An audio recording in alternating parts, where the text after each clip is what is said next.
Hello. I'd like to share one short passage from Thinking in Speech, Volume 1. It's from Chapter 6, and it's a short passage that takes place during one of Vygotsky's critiques of Piaget. And I'm very interested in it as a teacher, especially. He seems to be talking about metacognition and transfer and the development of scientific concepts here. So this is a question for really anybody that would like to weigh in. And I hope that will be more than one person, because I'd love to hear from as many people as possible.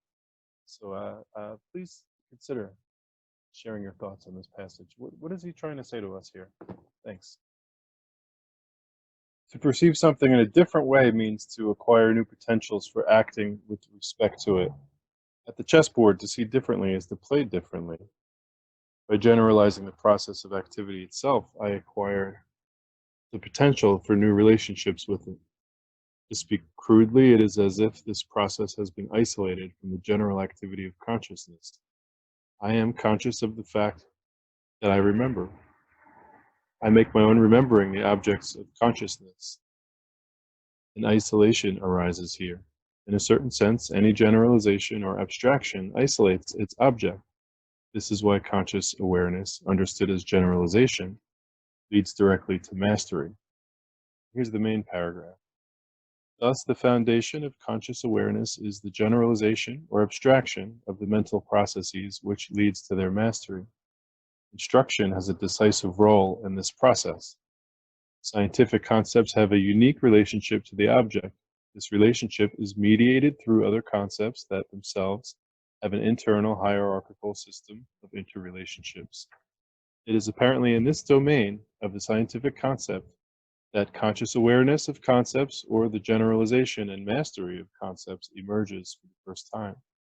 And once a new structure of generalization has arisen in one sphere of thought, it can, like any structure, be transferred without training to all remaining domains of concepts and thought. Thus, conscious awareness enters through the gate opened up by the scientific concept. Greetings, Anthony.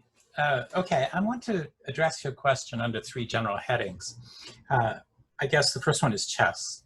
The second one is Spinoza. And the third one I'm going to say is scientific concepts, which I'm going to replace with non-spontaneous or higher concepts, because I want to include some aesthetic concepts, some concepts about art, and even some ethical concepts in order to be able to tie it into the points I want to make about Spinoza. Let me start with a story. When I first moved to Beijing in 1984, I got a job in a hospital. It was a cancer research institute, and we used to offer free cancer treatment to peasants who were coming into Beijing from the countryside, had no permission to stay there and no medical treatment. And it was if you like, a scientific exchange. The deal was they got their treatment for free, and we got samples of terrible cancers that we could do research on. Now, that meant that I spent a lot of time in the terminal ward with old people who were dying of cancer. And old people in China play a game called xianqi, which is literally elephant chess. It has to do with a chapter in the Classic of the Three Kingdoms about a battle between Cao Cao and Iban. And it's very similar to our chess, but it looks a little different. Let me see if I can show you very briefly a picture of what it looks like. This is a picture of some people in Beijing playing the game. And this is a picture of an old man teaching a young child to play the game. And I would get taught. I would take the role of the young child, and the patients we had would then take the other the other role in what we were doing. And yes, I'm supposed to take. Yeah, right. Okay. They would take the other role, and they would beat me, of course. And so I suppose I gave them some pleasure in their last days of, being able to beat a foreigner and keep him out of China. And I was staying in a hotel in the southern part of Beijing because there were very few places for foreigners to stay back then. It was 1984. And it was full of backpackers, and I would come home in the evening and I would teach backpackers to play this game, and I'd beat the pants out of them. And so one night I came home from work and chose a blonde-haired, blue-eyed backpacker, looked very gullible, looked like good prey, I should say. And he beat the pants out of me. And I thought, well, beginner's luck, you know. So we had another game, we had a rematch, and he did it again. And it was clear to me that he hadn't mastered the moves. He didn't really understand how the pieces moved. He would just say, can I do this? And I would say, yes, you can, but please don't. And he would just clean me up. So after the third game, where he had beaten the pants off of me, I said, how did you do that? You just learned this game. It's not an easy game to play. And you just won 3 straight games in a row. He said, well, to tell you the truth, I'm a chess grandmaster back in Copenhagen in Denmark.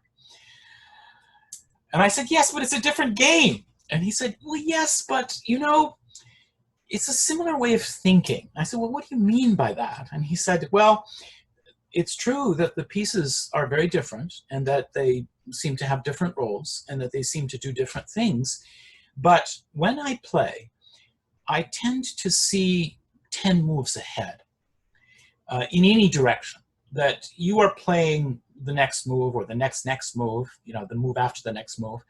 But I tend to see in terms of whole genres of situations, many of which lie 10 or even 15 moves ahead. And that ability to think 10 moves ahead or 15 moves ahead is common to xianqi, to this Chinese version of chess, and to the international chess that this guy was a grandmaster in.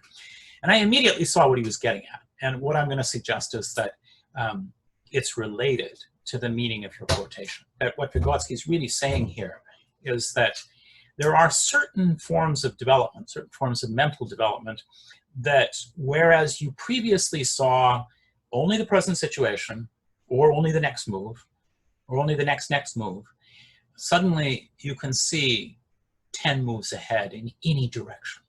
That enormous power, that enormous abstraction and generalization is unleashed in the child by scientific concepts, but also by higher aesthetic concepts, by logical ways of thinking.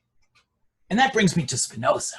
As I said when I was talking in writing an email on the XMCA list, I've been reading a lot of Spinoza lately, partly because I want to know if it's true, as Vanderveer and Zabashneva argue, that there's nothing there, that Spinoza was a dead end for Vygotsky.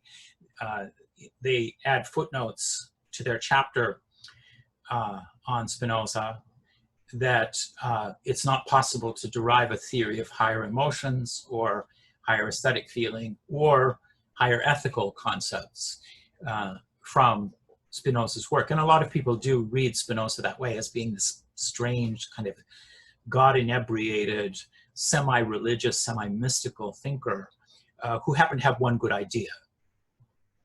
Deus sive natura. God, in other words, nature. It's a great slogan. What does it mean? We don't know, but it was Spinoza. A lot of people do treat Spinoza that way. Vygotsky does not. And remember, I think it's not a coincidence that Vygotsky himself was a chess player. We know this actually from the chapter in the notebooks after the chapter on Spinoza, which is all about chess. Vygotsky apparently gave a set of presentations in Moscow sometime in 1932, along with Benjamin Blumenfeld, who was one of the chess grandmasters of the time. And they were both good chess players. They didn't, I mean, he wasn't grandmaster level, it was Vygotsky, so he usually lost the game and then gave a lecture on the psychology of chess. And chess was a very interesting topic for a lot of psychologists, not just Vygotsky. Binet, for example, had discussed, had this thing where he would blindfold people and have them play chess and see if it made a difference and see at what level it started to make a difference. Yes, you can see it's related to the question of how you see the board and can you picture the situation 10 moves ahead and so on. Yeah. And lots of the studies of expertise were designed, we are interested in all kinds of expertise, in literacy, for example, numeracy, for example. But in order to do scientific experiments on expertise, you would like some kind of expertise that is kind of independent of both of them and serves as some kind of general idea of expertise. And chess was very often used for this, and still is. You still see books written about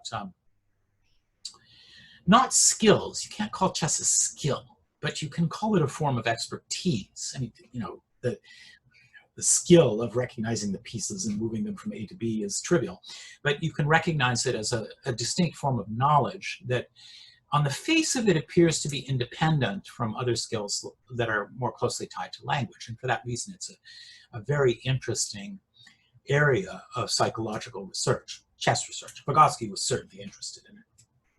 And Vygotsky was interested in Spinoza. And I am going to read your quotation through Spinoza's Ethics. I'm going to take it sentence by sentence and give what I think are the Spinozan roots of this. I'm not saying this is the only way to read it. It clearly isn't. By the way, Vygotsky has criticisms of Spinoza as well as compliments to Spinoza. But I am saying that if Vygotsky is serious about developing a higher set of aesthetic concepts or ethical concepts that complement his writings about scientific concepts in chapter 6 of Thinking and Speech, which is your source text, then I think the road to those higher concepts that are ethical or aesthetic runs through Spinoza and nowhere else. And in this, Van der Veer and Zavrashneva are quite wrong. So your first sentence goes like this. To perceive something in a different way means to acquire new potentials for acting with respect to it. This gets us immediately into what Spinoza considered the definition of emotion. Descartes had already said passions are when you are passive and actions are when you are active. That essentially the whole of the mind, the whole of the human mind, can be divided into taking in perceptions from the outside and giving out actions to the outside once again, in a kind of a circuit. For Descartes, emotions were simply what the body does with the sensations and perceptions. And he's very good at creating a structural taxonomy of the different passions, as he calls them, in Passion de l'âme. And he lists them, and in fact, Spinoza takes over his list wholesale and doesn't do that much with it. Well, he does have a sort of common denominator. He says that all of these passions are variations on 3, namely pleasure, which he thinks is good, not bad, displeasure, which he thinks is bad, not good, and desire, which he thinks is becoming. I mean, you've studied enough about dialectics so that you can already see that pleasure, displeasure, desire have something to do with being, non-being, becoming. In other words, they're related to Hegel in some way, related to dialectics in some way. So he gets a big structural taxonomy out of emotions, out of this division between action and passion. But what he doesn't get is the function of emotions. It doesn't tell him very much about what emotions do. Why do you have this extra thing that the body does with your sensations and your perceptions? Why have this side effect, this byproduct, this unintended consequence? Why have fear? Fear causes us a lot of pain and torture. Why not just have a correct reaction? What's the point? Spinoza, on the other hand, defines emotions functionally. Forget about the taxonomy, or simplify the taxonomy to only 3 elements, and think about how the emotions either lift up or push down the ability of the body to do stuff, to take actions. So it's all about actions. It's all about changing the world you live in for the better, hopefully. And it's all about being able to see far enough to enhance or possibly degrade the potential for activity of your own body. And where body can also mean a social body, by the way. So this first statement is thoroughly Spinoza. It's the first sentence that you have there. To perceive something in a different way means to acquire new potentials for acting with respect to it, is a thoroughly Spinozan statement. And so we might think from this thoroughly Spinozan statement, we might predict from this thoroughly Spinozan statement that the next sentence will have nothing to do with sensation or perception, that it will approach the problem in a highly Spinozan way, from the ethics to the body, or rather than the other way around, from sociology to biology, if you like to put it in a highly anachronistic 21st century manner, but from philosophy to mechanics. And that's exactly what we see in the next sentence. The next sentence is, at the chessboard, to see differently is to play differently. So to see differently is to enhance or to degrade the intellectual potential for play. And for example, one child sees a bunch of black pieces and a bunch of white pieces and has fun putting the white pieces on the white squares and the black pieces on the black squares. And when that gets boring, you just put the black pieces on the white squares and the white pieces on the black squares and so on. Another child sees differently. Another child sees a pair of horses. And that makes him think of a cart drawn by two horses, one black, one white. And then he puts the king in the cart and he has fun steering the cart all around the board. The third child sees not a horse and not a black object, but a knight. And the knight threatens the white pawn, and he's playing white. And so he takes defensive action by moving the pawn out of the way, possibly by capturing the knight. And that brings us to our next sentence. By generalizing the process of activity itself, in other words, by taking a single move, and then understanding that that move is related to certain rules in the game of chess, I acquire the potential for new relationships with it. We're getting one step closer to what the Danish grandmaster told me back in Beijing. The ability to see 10 moves ahead. Now, all three of our children, the one who put the black pieces on the black squares and the white pieces on the white squares, and the one who was playing horsey with a chariot and the king in the chariot, and also the third child who took defensive action to defend his white pawn against the attack of the black knight. All of these children are making generalizations. All of these children are seeing things abstractly in some way. Color is an abstract notion.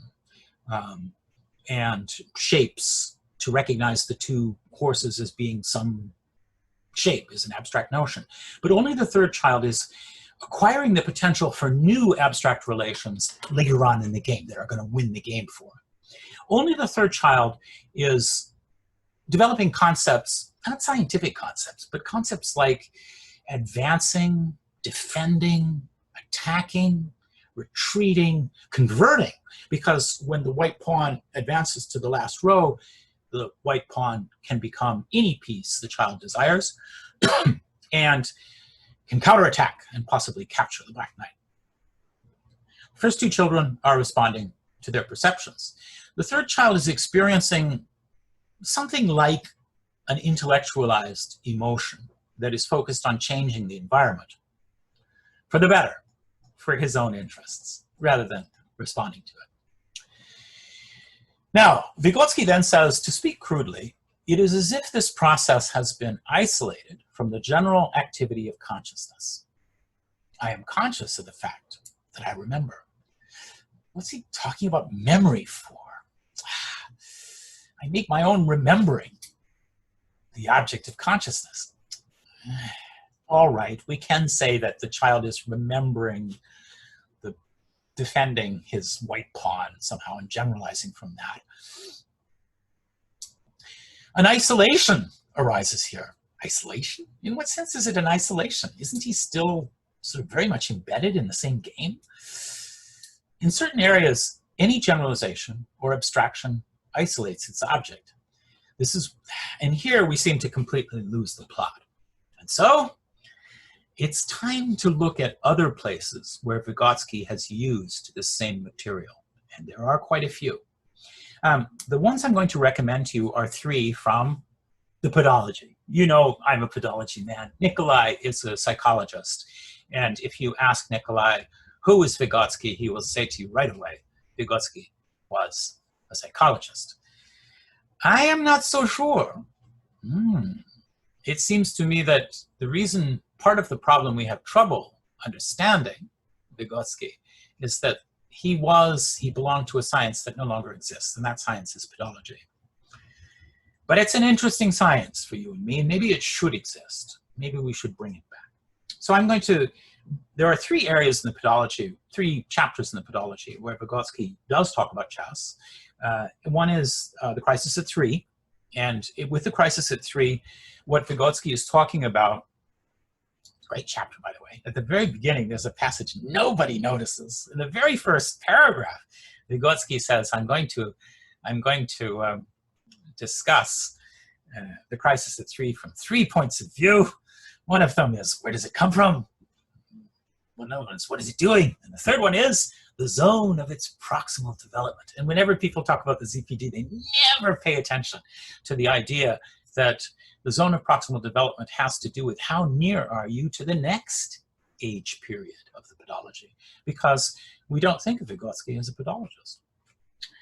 But in the crisis at 3, he does talk about chess. And the way he talks about it is to say, when a child moves from what we can call biological perception or eidetic perception or unmediated perception, the kind of thing you do with your eyes, to semantic perception, semic perception, semasiological perception, where you look at an object and you see a word meaning. I'll give you an example. Well, in English we call this a watch, and there's a different name for a clock. In Russian it's the same name, and a watch is a clock is a watch, and so the child is immediately faced with the following problem, the problem of having to generalize from this object to a gigantic thing on a tower in the center of town, both of which are chess. That is to say, they're clock watches, and they both seem to have the same function. That ability to look at this and see not a piece of glass and 2 sort of pieces of metal and a bunch of numbers, but to see a time of day, to see it's time for work, it's time for play, it's time for breakfast, lunch, dinner. That ability is what Vygotsky calls semantic perception, and it is one of the central neoformations of early childhood, that the child, through language, learns to look at objects and see the meanings of those objects. Now, you can see this is related to Vygotsky's chess problem. You can see that the child is able to look at a black horse and see a knight.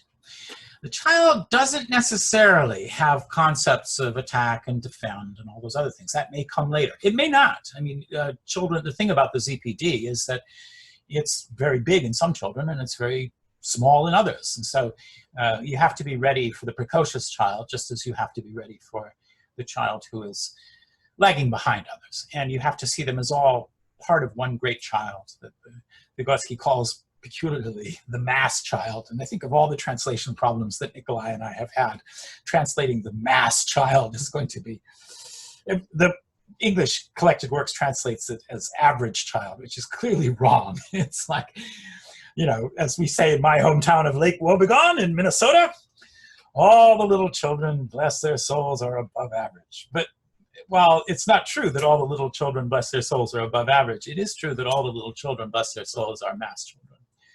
And somehow we are going to have to convey that idea. I'm not sure how we'll do it. That's the crisis at 3. In the crisis at 7,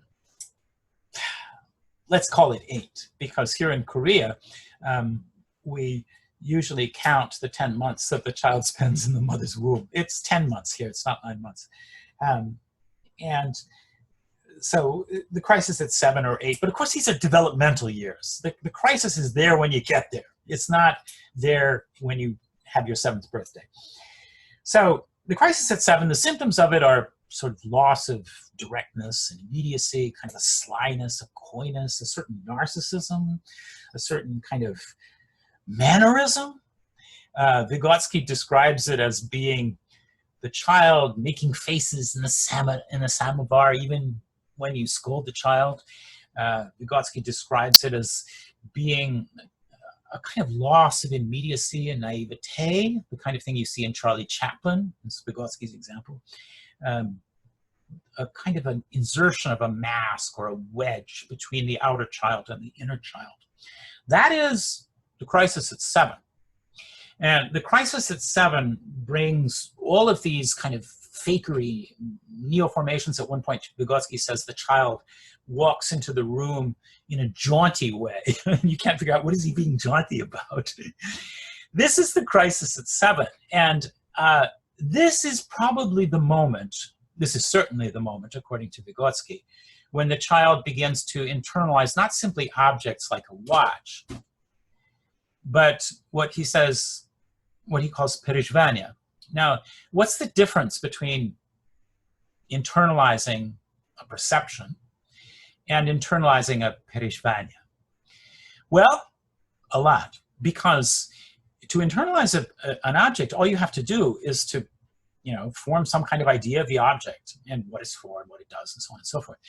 But to internalize a perishvania, remember that one pole of the perishvania is always me, myself, and I. And that means that in order to internalize a perishvania, the child has to have the sense that this is my perception, my experience, and nobody else's. This accounts for the fact that there is a certain narcissism to the insertion of that intellectual. It's not just about intellection. It's also about, Vygotsky says, self-love, even self-absorption, and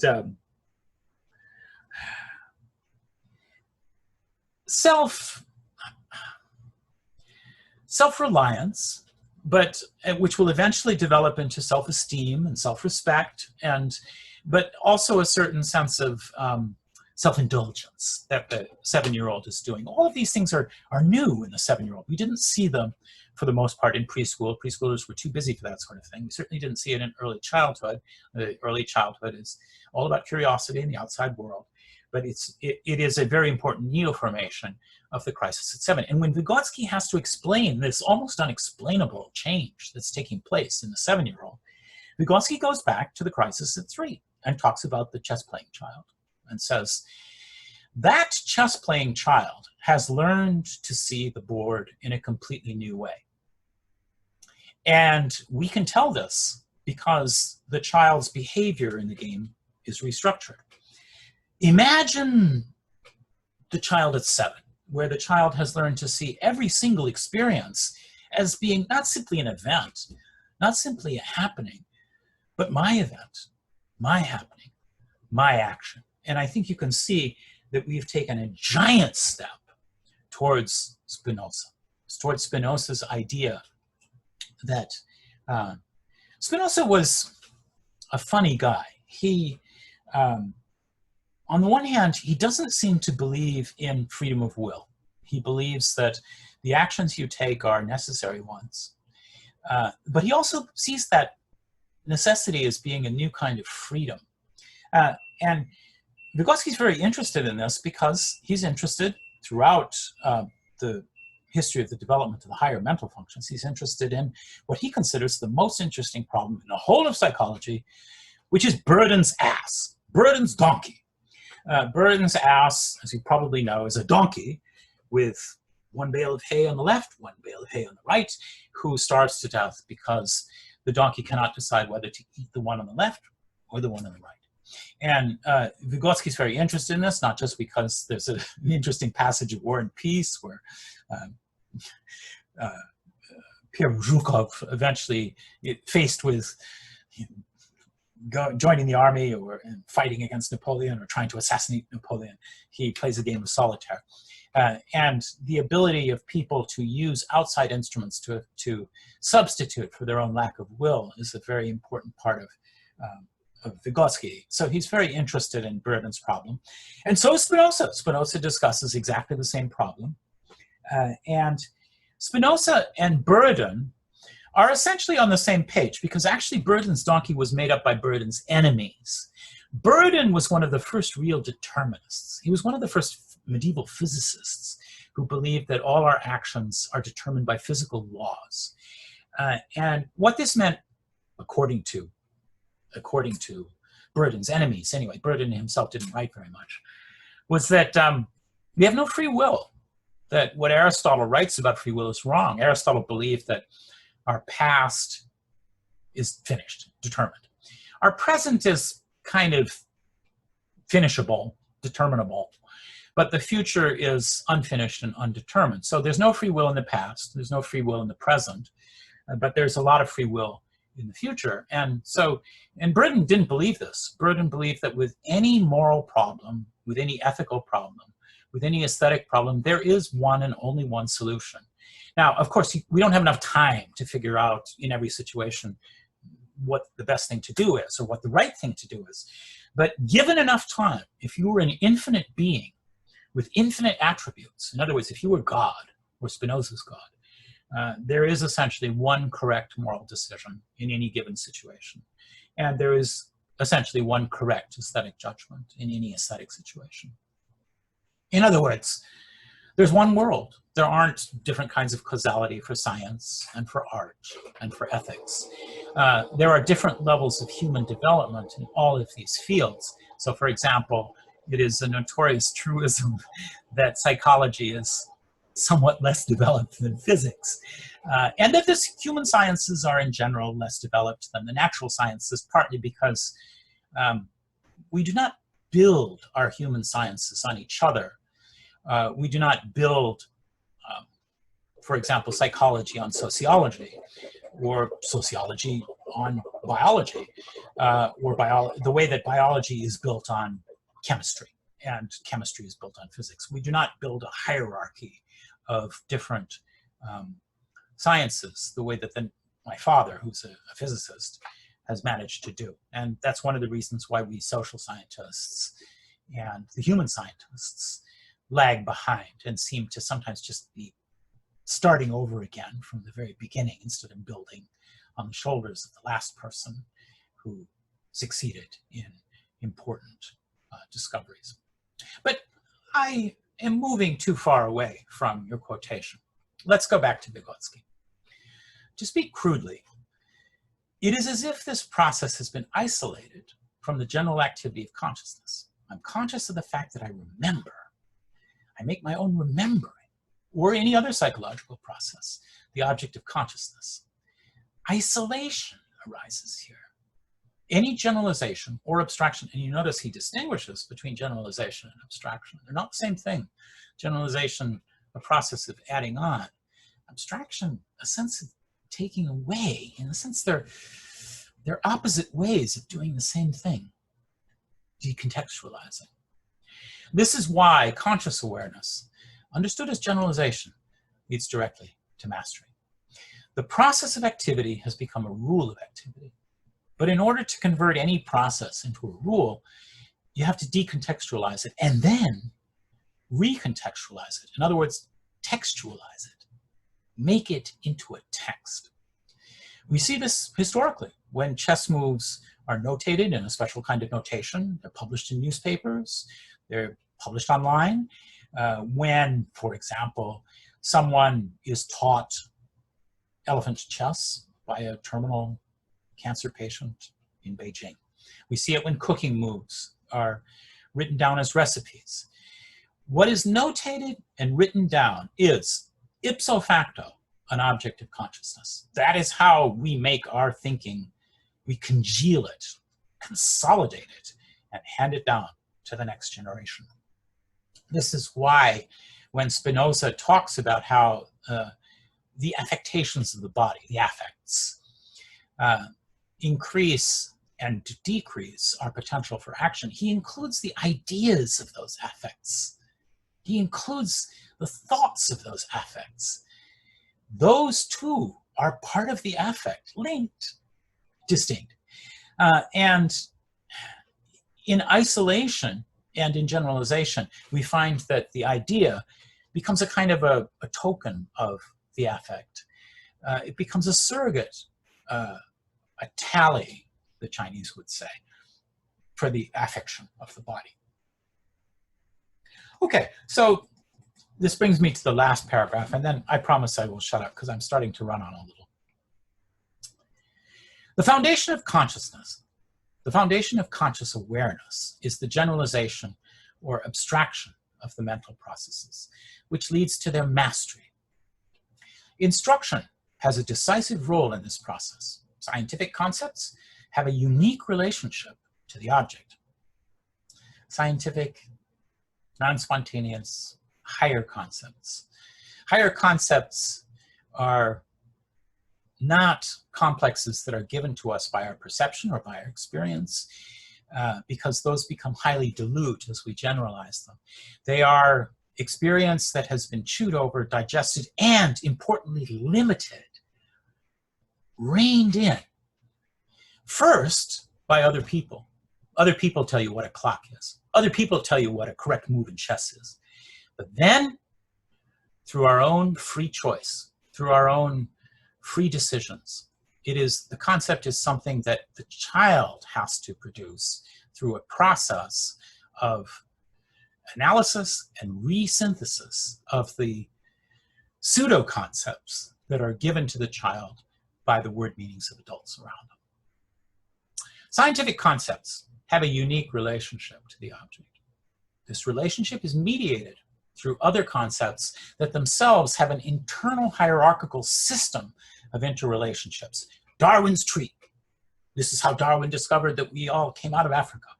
The fact that species are related to genera, genera to phyla, and so on.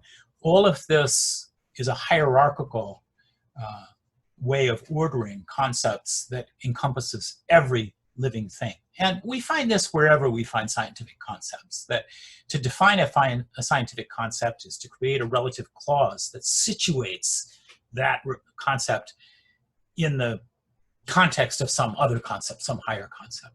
Spinoza understands this perfectly. Spinoza says that the body is not the same as the idea of the body, which is his definition of the mind, by the way. Spinoza's definition of the mind is the body's idea of itself. So the body is not reducible to the idea that the body has of itself, and that in the same way, the idea of the idea, and the idea of the idea of the idea, and the idea of the idea of the idea of the idea of the body are all separate, distinct ideas. They're clearly related, and they are related hierarchically, but they are distinct in that way. And in this, I think we can see that Spinoza is also there in Vygotsky's definition of what a scientific concept is, because Vygotsky's definition of scientific concept, and the reason why I think scientific concept can be applied to aesthetic concepts and to ethical concepts and to all higher concepts, all the products of higher mental functions, is precisely that they have the same hierarchical structure. And that hierarchical structure is there for a reason, so that you can find stuff when you need it, so that you can locate it with respect to other scientific concepts and aesthetic concepts and moral concepts. So the relationship is mediated through other concepts that themselves have an internal hierarchical system of interrelationships. It's apparently in this domain of the scientific concept that conscious awareness of concepts, or the generalization and mastery of concepts, emerges for the first time. And you have to remember that for Vygotsky, to be conscious is to recognize the relationship of a concept and its environment. That's what conscious awareness is. The reason why language is practical consciousness is that language is what allows other people to understand me and me to understand myself through other people. Consciousness is the practical relationship with the environment. In other words, text, context. Always concrete and at the same time highly abstract. Always general, and at the same time incredibly particular, like the relationship between a text and a context. So once a new structure of generalization has arisen in one sphere of thought, it can, like any other structure, this is the definition of a structure, be transferred without training to all remaining domains of concepts and thought. Why do I say that the transferability is the definition of a structure? You got a bicycle. You replace every part of the bicycle more than once, more than twice, more than 10 times. It's still your bicycle because the relationship between all the parts remains the same. A structure is precisely a relationship between parts that is constant. That's what gives any structure its identity. Thus, conscious awareness enters through the gate opened up by the scientific concept. The ability to transfer the relationship between the knight and the pawn to any other relationship between a knight and a pawn, and any other relationship between an attacking piece and a defending piece, and any other game where it is required to think 10 moves or 20 moves into the future. That ability, that magic gateway, as Halliday would describe it, is what we see in scientific, the higher ethical, the higher logical concept. And I want to end with one last thing. Well, actually, I want to go back to that picture of the old man teaching a young child. I want to go back to xianqi. This, let me see if I can get it to appear. Not that. Let's see. Go away. Yeah, this one. This young child being taught by an old man who is probably losing. I think what we can see from this example is the great pleasure that people take in instruction. The great pleasure that I took in being instructed by the cancer patients back in Beijing in 1984, and then going home to my hotel at night and instructing or trying to instruct other people. It is the ability not just to locate yourself, the concept, to know that you can find that concept when you need it. It's the ability to see other people developing the same relationship between concepts that gives us not just the higher concept itself, but the extraordinary emotion of having the extraordinary emotion that comes with the knowledge that that concept is infinitely extendable among our fellow human beings. I think the reason why I want to end with this is that I think this is the great pleasure of the talks that we have on the video. I think this is the great achievement that Andy is pointing to when he draws attention of XMCA to your own particular video project. It's the ability to answer interesting questions that have been interestingly put that makes this video series such a pleasure. And that's all I had to say.